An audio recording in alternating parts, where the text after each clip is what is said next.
പാർക്കിൽ നിന്ന് നേരെ വിട്ടതാ ഇങ്ങോട്ടായിരുന്നു കേട്ടോ. അതായത് ജിഗർദണ്ഡ കുടിക്കാൻ വേണ്ടിയിട്ട് കുറേ നാളുകൊണ്ട് വിചാരിക്കുന്നുണ്ട് ഇങ്ങനെ കുടിക്കണം എന്ന്. ഫസ്റ്റ് ടൈം ആയതുകൊണ്ട് അതിൻ്റെ ഒരു ആകാംക്ഷ മനസ്സിനകത്തുണ്ട്. അതിൻ്റെ മെനു കാർഡാണ് കേട്ടോ ആ കണ്ടത്. അതിനകത്ത് കൊടുത്തേക്കുന്ന സാധനങ്ങളൊക്കെ ഇവിടെ ഫസ്റ്റ് ടൈം ആയതുകൊണ്ട് തന്നെ ഇതിനകത്ത് ഏതായിരിക്കും ബെസ്റ്റ് എന്ന് നമുക്ക് അറിയില്ലല്ലോ. അതുകൊണ്ട് ഞങ്ങളിങ്ങനെ ഏതായിരിക്കും നല്ലതെന്നൊക്കെ ഇങ്ങനെ ചോദിച്ചുകൊണ്ടിരിക്കുകയായിരുന്നു. പിന്നെ ഒന്നും നോക്കിയില്ല, എല്ലാത്തിനും ഓരോന്നങ്ങ് ഓർഡർ ചെയ്തു. അതാകുമ്പോൾ നമുക്ക് എല്ലാം ഒന്ന് ട്രൈ ചെയ്ത് നോക്കാമല്ലോ, എല്ലാത്തിനെയും ടേസ്റ്റ് നോക്കാൻ പറ്റും. ഞാൻ വാങ്ങിച്ചത് ഡ്രൈ ഫ്രൂട്ട്സിൻ്റെ ആയിരുന്നു കേട്ടോ. എനിക്കത് ഇഷ്ടപ്പെടുകയൊക്കെ ചെയ്തു. പക്ഷെ എനിക്ക് അതിനേക്കാൾ നട്ട്സിൻ്റെ ആയിരുന്നു കുറച്ച് കൂടുതലായിട്ട് ഇഷ്ടമായിട്ട് തോന്നിയത് കേട്ടോ. പിന്നെ എല്ലാം ടേസ്റ്റ് ചെയ്യുമ്പോൾ ഒരേ ടേസ്റ്റ് ഒക്കെ തന്നെയാണ്. പിന്നെ അതിനകത്ത് ഇട്ടേക്കുന്ന സാധനങ്ങളുടെ ഡിഫറൻസ് മാത്രമേ ഉള്ളൂ, ടേസ്റ്റ് ചെറുതായിട്ട് മാറി വരുന്നത്. എന്നാലും ഒരു തവണയെങ്കിലും നമ്മൾ ട്രൈ ചെയ്ത് നോക്കണം കേട്ടോ. നല്ല ഒരു വെറൈറ്റി ടേസ്റ്റ് ആണ്. മധുരയിലെ സ്പെഷ്യൽ സാധനമാണ്. ഫേമസ് ജിഗർദണ്ഡ കേട്ടോ ഈ ഷോപ്പിൻ്റെ നെയിം.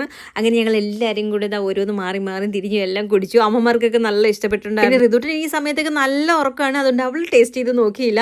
ബാദുവിൻ്റെ കയ്യിലിരുന്ന് നല്ലപോലെ ഉറങ്ങിക്കൊണ്ടിരിക്കുകയാണ് കേട്ടോ. അങ്ങനെ ഞങ്ങൾ എല്ലാവരും കുടിച്ചിട്ട് ഞങ്ങൾ വീട്ടിലോട്ട് പോവാണ്. അപ്പോൾ ഇത്രയൊക്കെ ഉള്ളൂ.